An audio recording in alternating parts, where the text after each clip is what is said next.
और मैंने युवाओं को ये संदेश दिया कि लोकतंत्र की मजबूती के लिए पूर्व प्रधानमंत्री श्री राजीव गांधी ने वोटिंग की उम्र 21 घटाकर 18 साल कर दी थी।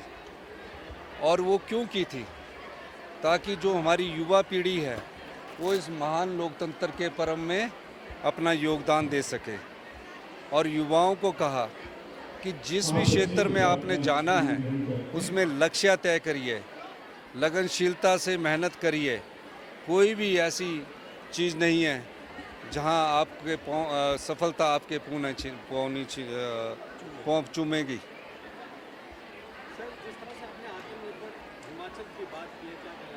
हमारी नीतियों से अर्थव्यवस्था में सुधार दिखता नज़र आ रहा है और जल्दी ही हम इस दिशा में और आगे बढ़ रहे हैं। सर, आपदा में काफ़ी नुकसान प्रदेश को हुआ है। प्रधानमंत्री के दौरे की भी चर्चा थी।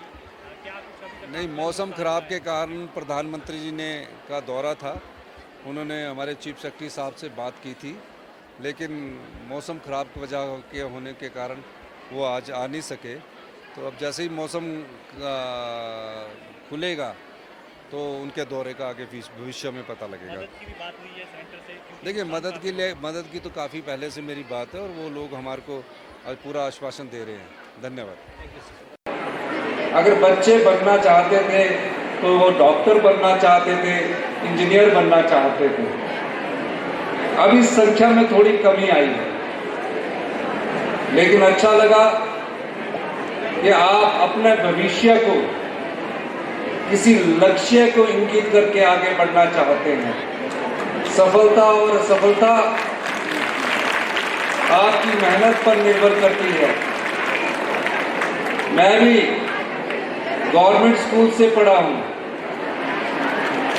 छोटा शिमला गवर्नमेंट स्कूल से मेरी शिक्षा हुई है। गवर्नमेंट कॉलेज शिमला में मेरी पढ़ाई हुई है। फिर यूनिवर्सिटी में मैंने लॉ किया और 1-2 डिप्लोमा और डिग्री की। पर लक्ष्य उस समय से 17 साल की उम्र से राजनीतिक जीवन में कूदने का था। और आज मुझे लंबे संघर्ष के बाद जब मैं मुख्यमंत्री की कुर्सी पर पहुंचा हूं तो मैंने अपने जीवन के वो सब पड़ाव देखे हैं। क्योंकि मुझे जीवन में, चाहे मैं छात्र जीवन में था, चाहे युवा जीवन में था और चाहे अधेड़ उम्र में आया, हमेशा राजनीतिक रूप से मैं जिस भी संगठन में रहा प्रदेश का नेतृत्व करता रहा, चाहे वो छात्र जीवन में था, चाहे युवा जीवन में था और चाहे अधेड़ जीवन में आया। 17 साल की उम्र में मैंने सीआर का इलेक्शन गवर्नमेंट कॉलेज शिमला से लड़ा।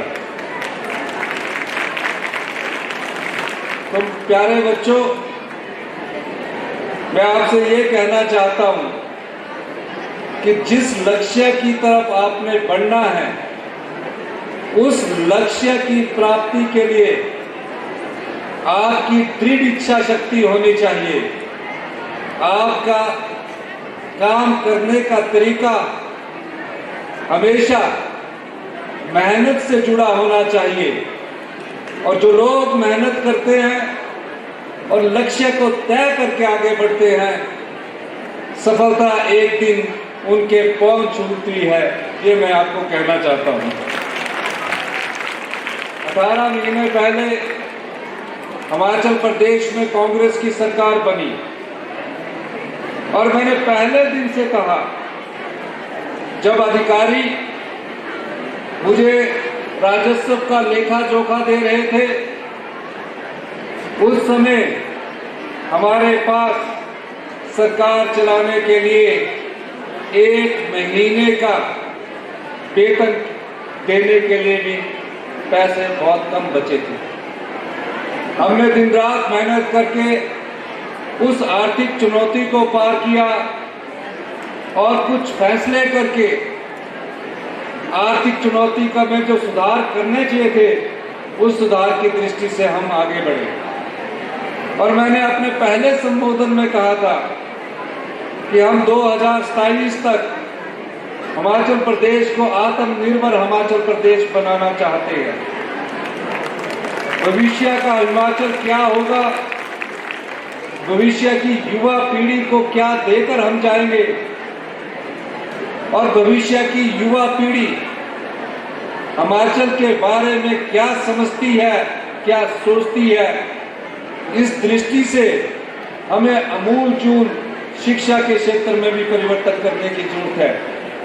और आज 18 महीने पहले मैं दावे के साथ कह सकता हूं कि हमारी जो अर्थव्यवस्था है उसमें बहुत तेजी से सुधार हो रहा है और 2027 तक हिमाचल प्रदेश आत्मनिर्भर बनेगा और 2032 तक जो बच्चे अभी शिक्षा संस्थानों में बैठे हैं, पढ़ रहे हैं, आप देखेंगे जब आप जवानी की कगार पर होंगे, हिमाचल प्रदेश हिंदुस्तान का सबसे समृद्धशाली और अमीर राज्य होगा।